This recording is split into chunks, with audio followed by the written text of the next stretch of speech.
The exhibition's called Who Decides, Making Connections with Contemporary Art.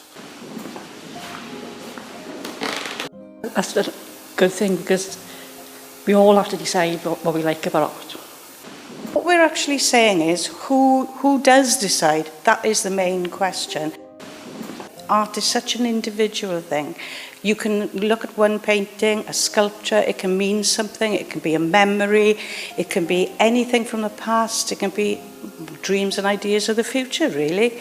It could be anything at all. We have been selecting pieces of art from the Derek Williams Trust. We've selected 50 from roughly about 500 pieces.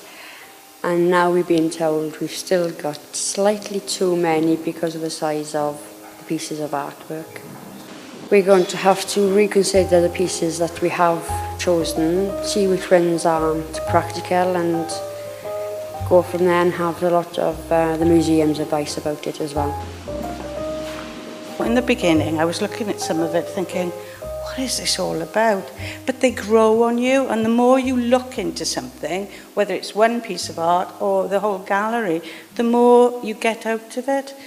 So it's important, I think, to spend time really sitting down, using the seats, the cushions, whatever we're going to have in our exhibition, to really look at a piece of art, not just bypass it.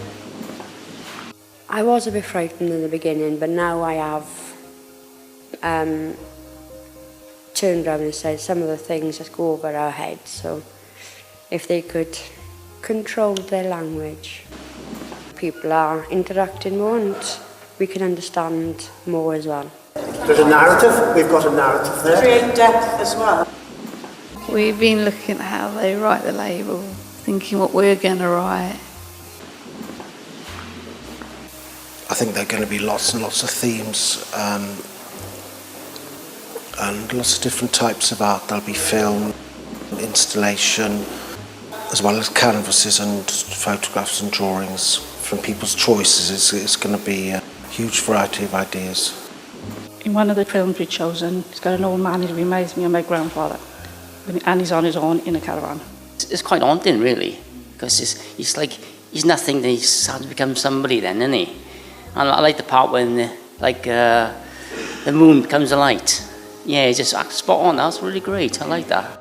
I think it's quite eclectic, really, and I think it's got such a range because we, as a group, have got such a range of ideas of what we like and what we dislike. Not everyone got the same opinion as me.